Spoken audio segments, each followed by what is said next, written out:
Ukraine has blacklisted 3 Indians. Yes, you heard that right. Ukraine ने recently एक list निकाली जिसमें अलग अलग देशों के टोटल 70 लोगों के नाम थे जिन्हें यूक्रेन ने अपने देश में कंप्लीटली ब्लैकलिस्ट कर दिया है। ये लिस्ट यूक्रेन ने बस हाल ही में निकाली थी 14 जुलाई को। But the fact of the matter is कि ये अमेरिका कह रहा है। Well, this is what America wants you to believe. असल बात तो ये है कि ये लिस्ट और किसी ने नहीं बल्कि अमेरिका ने खुद बनवाया और इसमें इंडियंस का नाम भी अमेरिका ने ही खुद डाला।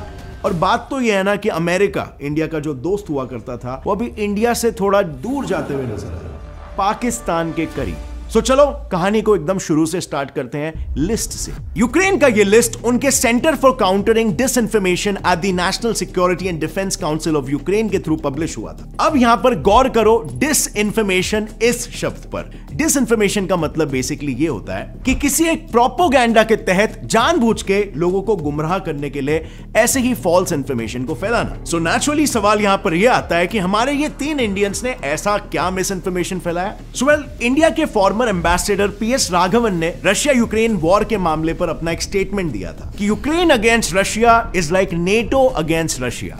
मतलब कि पूरी दुनिया को सिर्फ ये दिख रहा है कि the war is only between Russia and Ukraine, but actually it's between Russia and NATO. अब दूसरी तरफ हमारे एक्स प्रधानमंत्री राजीव गांधी और डॉक्टर मनमोहन सिंह के एडवाइजर रह चुके सैम पिट्रोडा का यह ऑफेंसिव स्टेटमेंट था कि दुनिया को पुतिन से नेगोशिएट कर लेना चाहिए और इस तरीके से ही मामला सुलझ सकता है। वेल, तीसरा ऑफेंसिव स्टेटमेंट था सईद नकवी द्वारा। ये एक सीनियर इंडियन जर्नलिस्ट है। इन्होंने रशिया यूक्रेन के मामले में ये स्टेटमेंट दिया, यूक्रेन आर्मी का ये सक्सेस बस सिर्फ वेस्ट का पुतिन के अगेंस्ट जो प्रोपोगेंडा कैंपेन चल रहा है उसके तहत एक इल्यूजन है जो दुनिया के सामने रखा जा रहा है। एक ऐसा प्रोपोगेंडा कैंपेन जो व्लादिमीर पुतिन का नाम दुनिया के सामने बदनाम करने के लिए अमेरिका ने बड़े ही टैक्टफुली स्क्रिप्ट किया है। सो ये थे वो कंट्रोवर्शियल स्टेटमेंट्स। अब यहां पर यूक्रेन की जो ब्लैकलिस्ट है ये तो बस एक पूरे शतरंज के खेल का एक छोटा सा चाल है। आप लोग में से बहुतों को ये लग रहा होगा जस्ट बिकॉज अभी इतनी न्यूज आनी बंद हो गई है तो इसका मतलब ये मामला कहीं ना कहीं टल चुका है, बट मामला टला नहीं है। इनफैक्ट मामला कभी भी नहीं टला था। The game is still on, बस दुनिया को कभी खबर नहीं पड़ी क्योंकि पूरा लाइमलाइट ईस्ट में चल रहा रशिया यूक्रेन वॉर को दिया गया, पर किसी ने वेस्ट में चल रहे रशिया यूएसए के वॉर के बारे में सोचा भी नहीं। एंड फ्रैंकली स्पीकिंग दुनिया कभी सोचती भी नहीं अगर 9 अप्रैल 2022 को शिलर इंस्टीट्यूट नाम का एक थिंक टैंक एक इंटरेस्टिंग टॉपिक पर एक कॉन्फ्रेंस एस्टैब्लिश नहीं करता।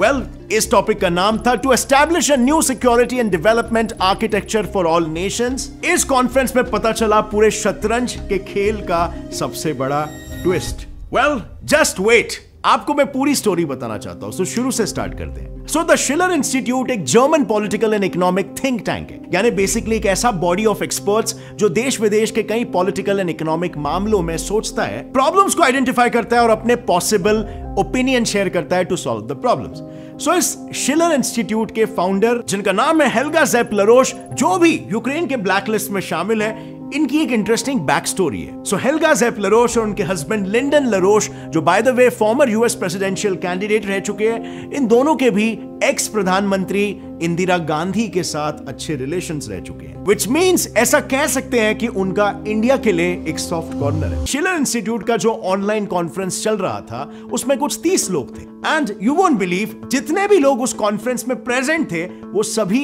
यूक्रेन के ब्लैकलिस्ट में शामिल थे। So you see where we are going, but still it does not prove कि यूएस का इसमें कोई हाथ है या फिर current US president Joe Biden का इसमें कोई हाथ है directly, right? I mean Joe Biden को इस कॉन्फ्रेंस या इस इंस्टीट्यूट से क्या ही प्रॉब्लम होगी। So well, for that you must also know कि ये शिलर इंस्टीट्यूट वो इंस्टीट्यूट है जिसने ex US president Donald Trump के रिमूवल एंड जो बाइडेन के इलेक्शन को एक कू बताया था। इनफैक्ट ये इंस्टीट्यूट तो इस पूरे इशू को काफी डेप्थ में रिसर्च भी कर रहा है to find the exact truth behind this change. अब मामला थोड़ा सा साफ नजर आ रहा है, राइट?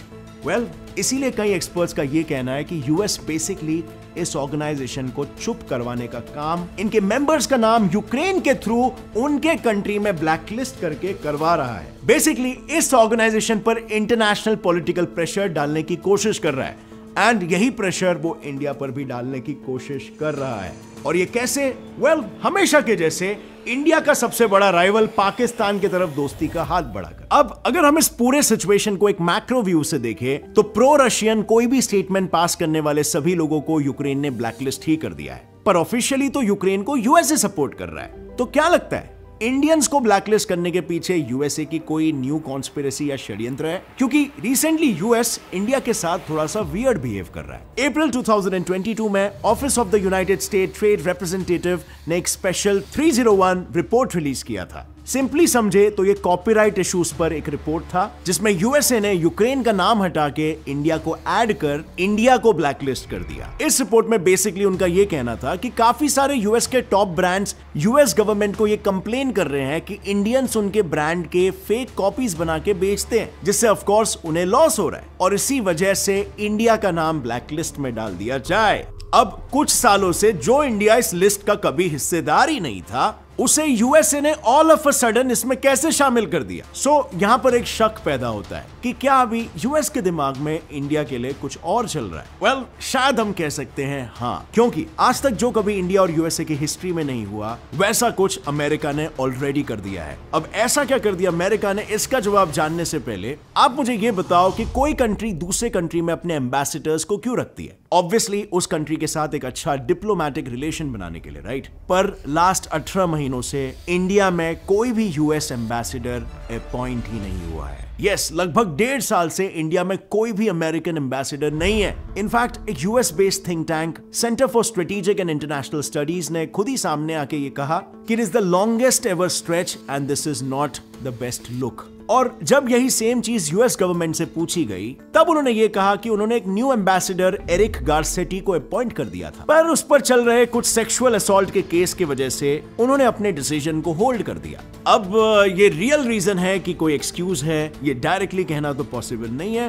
पर अगर हम उसके इस पैटर्न को उसके हिस्ट्री के बाजू में रखें तो आई थिंक आपको कहीं ना कहीं जवाब साफ नजर आएगा। Well then let's dive into the history. पिछले 2 सालों तक पाकिस्तान में कोई भी यूएस एम्बेसडर नहीं था, same as that of India. पर जैसे ही इमरान खान को हटा के शहबाज शरीफ की गवर्नमेंट रूलिंग पर आई, उसी सेम डे पर यूएस ने अपने एक एम्बेसडर को पाकिस्तान में अपॉइंट कर दिया। अब यहां पर अगर मैं सिर्फ पॉइंट से पॉइंट को ही जोड़ूं तो number 1, Imran Khan US supporter नहीं था। नंबर 2, शहबाज शरीफ नवाज शरीफ का सगा भाई है जिसने पास्ट में पाकिस्तान को सर्व किया है और वो यूएस के बहुत ही बड़े सपोर्टर है। इनफैक्ट नवाज शरीफ के टाइम पर पाकिस्तान यूएस का एक सबसे अच्छा एलाई भी था। यहाँ पर फैक्ट्स कुछ ना कुछ इंसिनुएट तो जरूर कर रहे हैं। यूएस इंडिया को पाकिस्तान से रिप्लेस कर रहा है इंडो पैसिफिक रीजन में एक स्ट्रेटेजिक पार्टनर के लिए। Well in other words kind of वो पाकिस्तान को ज्यादा ट्रस्ट करता है एज कंपेयर टू इंडिया। हाल ही में पाकिस्तान के फॉरेन मिनिस्टर और यूएस के बीच हुए मीटिंग में यूएस स्टेट डिपार्टमेंट ने ये ओपनली कहा